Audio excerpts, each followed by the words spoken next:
Olá, meus queridos irmãos, irmãs e amigos em geral, novamente juntos para mais uma nova oportunidade de estudos da e na Palavra de Deus. Confesso que é com grande alegria que voltamos a nos reencontrar com esse objetivo. Por isto recebo os cumprimentos fraternais da 8ª Igreja Batista Filadélfia de Curitiba, que é a patrocinadora deste programa evangélico, bem como de seu ilustre pastor Luiz Pedroso. Hoje estudaremos mais uma lição importante, destarte, da autoria do consagrado pastor Roberto Monteiro de Castro, e que tem como título Verdades Espirituais no Exercício da Confissão Bíblica. Então, quais são os objetivos da presente lição? Primeiro, conhecer o que a Bíblia ensina sobre confissão e suas bênçãos espirituais. Também perceber a direção vertical da confissão perante o Senhor Deus e a direção horizontal na experiência fraternal, irmão com irmão. E, por fim, praticar, considerando que confissão é algo muito sério. É preciso coragem para quem confessa e responsabilidade de quem ouve, sigilo, amor e compaixão. O texto áureo desta lição está baseado no livro de Salmos, capítulo 32, versículo 5, que leio. Então reconheci diante de ti o meu pecado e não encobri as minhas culpas. Eu disse, confessarei as minhas transgressões ao Senhor, e tu perdoaste a culpa do meu pecado. Outros textos bíblicos inspirativos. Vamos lá na primeira carta de João, capítulo 1, versículos 7 a 10. Mas, se andarmos na luz, como ele na luz está, temos comunhão uns com os outros. E o sangue de Jesus Cristo, seu Filho, nos purifica de todo o pecado. Se dissermos que não temos pecado, enganamo-nos a nós mesmos, e não há verdade em nós. Se confessarmos os nossos pecados, ele é fiel e justo para nos perdoar os pecados e nos purificar de toda injustiça. Se dissermos que não pecamos, fazemo-lo mentiroso, e a sua palavra não está em nós. Outra referência bíblica, Tiago, capítulo 5, versículos 16 a 20. Confessai as vossas culpas uns aos outros, e orai uns pelos outros, para que sareis. A oração feita por um justo pode muito em seus efeitos. Elias era homem sujeito às mesmas paixões que nós. E orando pediu que não chovesse, e por 3 anos e 6 meses não choveu sobre a terra. E orou outra vez, e o céu deu chuva, e a terra produziu o seu fruto. Irmãos, se algum dentre vós se tem desviado da verdade e alguém o converter, saiba que aquele que fizer converter o erro do seu caminho um pecador, salvará da morte uma alma e cobrirá uma multidão de pecados. Introdução. Neste ano de 2024, estamos estudando sobre a vida cristã, Já podemos estudar sobre o perdão dos pecados. Hoje vamos olhar com carinho um tema importante, mas, ao meu ver, pouco abordado. Verdades espirituais no exercício da confissão bíblica. Vejamos os tópicos a seguir. Tópico 1. Perigos que cercam a prática da confissão. É um desafio pensarmos juntos sobre a confissão e seu entorno, ou seja, situações a serem tratadas nos processos. Vamos investigar algumas histórias bíblicas que podem nos ajudar nesse momento. Vamos ao item A. O perigo da transferência de culpa. Adão e Eva são dois exemplos. Quando Adão e Eva pecaram, desobedecendo à orientação do Senhor Deus, eles sentiram vergonha. Tentaram usar folhas para esconder a nudez e se esconderam. Na viração do dia, Deus veio e teve um diálogo com eles, questionando sobre a atitude de comer do fruto da árvore, do conhecimento do bem e do mal. Mas a atitude clássica de tentar transferir a culpa, em vez de reconhecer o erro, o pecado, marcou um procedimento que se repete constantemente na história de seus descendentes. Adão disse: a mulher que me deste por companheira, ela me deu da árvore e comi. Esta referência está no livro de Gênesis, capítulo 3, versículo 12. Eva disse: a serpente me enganou e eu comi. Conforme Gênesis 3,13. A tentativa de justificar afasta as pessoas do arrependimento e confissão. Vamos ao item B, o perigo do pecado oculto. Salomão vai expressar no final do livro de Eclesiastes, capítulo 12, versículo 13. Abro aspas. Tema a Deus e guarde os seus mandamentos, pois isso é o essencial para o homem. Pois Deus trará a julgamento tudo o que foi feito, inclusive tudo o que está escondido, seja bom, seja mal. Em outra versão, fala encoberto. Veja o que lemos em Provérbios, capítulo 28, versículo 13. Quem esconde os seus pecados não prospera, mas quem os confessa e os abandona encontra misericórdia. Davi também expressa as consequências catastróficas do esconder o pecado. Enquanto escondi os meus pecados, o meu corpo definhava de tanto gemer. Isso está registrado em Salmos capítulo 32, versículo 3. É um erro perigoso manter o pecado escondido, sem o arrependimento e a necessária confissão. Item C. O perigo da atitude arrogante. Isto é, coração duro.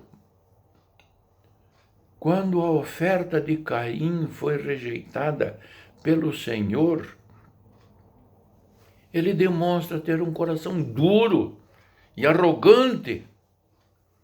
Deus conversa com Caim e lhe orienta a tomar uma outra atitude. Se bem fizeres, não é certo que serás aceito. E se não fizeres bem, o pecado jaz à porta, e sobre ti será o seu desejo, mas sobre ele deves dominar. Encontramos esta referência em Gênesis capítulo 4, versículo 7. Antes de matar seu irmão, sua vida espiritual já estava comprometida. Depois o Senhor pergunta a ele sobre o irmão e, de novo, a resposta demonstra um coração não disposto a reconhecer e confessar o pecado. E disse o Senhor a Caim: onde está Abel, teu irmão? E ele disse: não sei. Sou eu o guardador do meu irmão? Encontramos isso em Gênesis capítulo 4, versículo 9. Davi age diferente. O homem, segundo o coração de Deus, reage com humildade e quebrantamento diante da situação pecaminosa. Então reconheci diante de ti o meu pecado e não encobri as minhas culpas. Eu disse: confessarei as minhas transgressões ao Senhor, e tu me perdoaste, e tu perdoaste a culpa do meu pecado. Isto está lá no livro de Salmos, capítulo 32, versículo 5. A aplicação. Como temos tratado nossas culpas diante do Senhor? Com humildade, quebrantamento e temor, ou com arrogância e coração duro? Tópico 2. Confissão terapêutica da alma. O ser humano é complexo. Sua genética e experiências da infância podem gerar problemas emocionais difíceis na vida adulta. As doenças psicossomáticas são uma demanda constante nos dias atuais. Por isso, a necessidade de falar, expressar os sentimentos é urgente. Nesse sentido, um amigo em comum, um conselheiro espiritual ou um terapeuta profissional são bem-vindos no processo da confissão terapêutica da alma. A Bíblia nos apresenta experiências nesse sentido. Vejamos. O salmista, um poema dos Coraitas. Por que você está assim tão triste, ó minha alma? Por que está assim tão perturbada dentro de mim?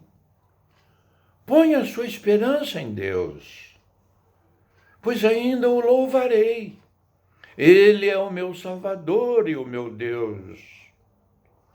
Encontramos isso no Salmo 42, versículo 5. Outra versão fala da alma abatida. Saudades de Jerusalém, das viagens de romaria para festejar, celebrar e adorar ao Senhor com sacrifícios em tempos de festas. Jesus e a oração no Getsemane. Outro tema. E levando consigo Pedro e os 2 filhos de Zebedeu, começou a entristecer-se e a angustiar-se muito. Então lhes disse: a minha alma está cheia de tristeza até a morte. Ficai aqui, velai comigo. encontramos esta expressão no Evangelho, capítulo 26, versículos 37 e 38. Jesus expressou sua dor. Era chegado o tempo de seu martírio. Pediu ajuda para que seus discípulos orassem e vigiassem com ele. Momento difícil da confissão de sua alma. Não era uma confissão em virtude de pecado, mas declaração concernente à sua profunda dor na alma por causa do pecado dos outros. Outro fato, a sunamita e o profeta Eliseu. Deixa, porque a sua alma está triste de amargura, e o Senhor me encobriu e não me manifestou. E disse ela, pedi a meu Senhor algum filho? Não, disse eu. Não me enganes. Encontramos isso no livro de 2 Reis, capítulo 4, versículo 27, parte B e versículo 28. A angústia de uma mãe que, deixando o filho morto no quarto do profeta, vai em busca de socorro e ajuda à sua situação de aflição e de dúvidas sobre a vida de seu filho. Uma confissão enigmática. Paulo e sua confissão de fé. Por essa causa também sofro, mas não me envergonho, porque sei em quem tenho crido, e estou bem certo de que Ele é poderoso para guardar o meu depósito até aquele dia. Encontramos isso no livro de 2 Timóteo, capítulo 1, versículo 12. Paulo incentiva o jovem Timóteo a manter firme o dom que recebeu de Deus de pregar e ensinar o Evangelho.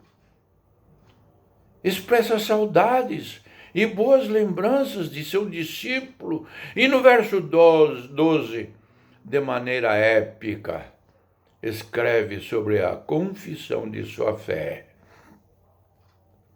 Trata-se de uma declaração de fé depois de sua conversão a Cristo. Trabalhou, sofreu e se entregou inteiramente à causa de seu Senhor Jesus Cristo. Louvado seja Deus. Uma aplicação. A sua alma tem com quem dividir suas dores emocionais? Tópico 3.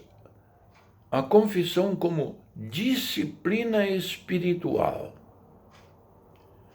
Sem a cruz, a disciplina da confissão seria apenas psicologicamente terapêutica, conforme o escritor Richard Foster, a página 175, base desta lição. A Bíblia apresenta a confissão como uma disciplina espiritual. Foster, em seu livro Celebração da Disciplina, menciona a confissão como pertencente a disciplinas associadas, juntamente com adoração, orientação e celebração. Na vida humana não descartamos a psicologia e nem a psicanálise. Tem seu papel terapêutico na busca de curas emocionais. Mas o cristão tem algo especial da parte de Deus e da sua palavra, que inclui arrependimento, confissão de pecados e perdão. Vejamos. A confissão sincera reflete a luz de Cristo. O apóstolo João escreve em sua carta, abro aspas, mas se andarmos na luz como ele na luz está, temos comunhão uns com os outros. E o sangue de Jesus Cristo, seu Filho, nos purifica de todo o pecado. Fecho aspas. Encontramos isso em primeira carta de João, capítulo 1, versículo 7. Cristo é a luz do mundo e seus seguidores não andarão em trevas, conforme João, capítulo 8, versículo 12. O mundo jaz no maligno. O pecado nos afasta de Deus e nos faz permanecer em trevas, mas o sangue de Jesus nos purifica de todo o pecado. Não podemos dizer de maneira alguma que não temos pecado, conforme 1 João capítulo 1, versículo 8 e 10. Contudo, temos a convicção dessa promessa. Abro aspas. Se confessarmos os nossos pecados, ele é fiel e justo para nos perdoar os pecados e nos purificar de toda injustiça. Conforme a primeira carta de João, capítulo 1, versículo 9. Item B, a confissão comunitária. O apóstolo Tiago trata bem desta questão. Confessai as vossas culpas uns aos outros e orai uns pelos outros para que sareis. A oração feita por um justo pode muito em seus efeitos. Encontramos esta referência em Tiago, capítulo 5, versículo 16. O que significa uns aos outros? É a igreja. Algum irmão, alguma irmã, maduro na fé, que estará pronto a acolher, ouvir, sentir a dor do confesso. Alguém que não vai julgar, não vai repassar a questão a ninguém. Tiago não está mandando chamar um líder eclesiástico, ou um diácono, ou alguém que possui cargo e destaque na igreja. Não. São os irmãos, o povo. O importante é que seja um justo, ou seja, alguém já justificado por Cristo, conforme Romanos capítulo 5, versículos 1 e 2. Contudo, espera-se dos pastores e líderes da igreja uma postura de confiança, discernimento e compaixão ao tratar as fraquezas do povo de Deus. C. A confissão para a salvação. Esse é um aspecto fundamental da nossa fé cristã, tanto para a nossa renovação espiritual, como para nosso testemunho. Paulo vai escrever aos Romanos, abro aspas, se você confessar com a sua boca que Jesus é Senhor e crer em seu coração que Deus o ressuscitou dentre os mortos, será salvo. Pois com o coração se crê para a justiça e com a boca se confessa para a salvação. Encontramos esta referência bíblica em Romanos capítulo 10, versículos 9 e 10. Mente e coração participam da fé, do crer em Deus e sua obra de salvação pelo Santo Evangelho de nosso Senhor Jesus Cristo. O entendimento espiritual vem pelo agir do Espírito Santo, que revela a palavra de Deus. Mas a confissão da fé vem através de nossos lábios. Paulo afirma, com a boca se confessa para a salvação. Por isso o autor aos Hebreus nos ensina, por meio de Jesus, portanto, ofereçamos continuamente a Deus um sacrifício de louvor, que é fruto de lábios que confessam o seu nome. Encontramos isso em Hebreus capítulo 13, versículo 15. Aplicação.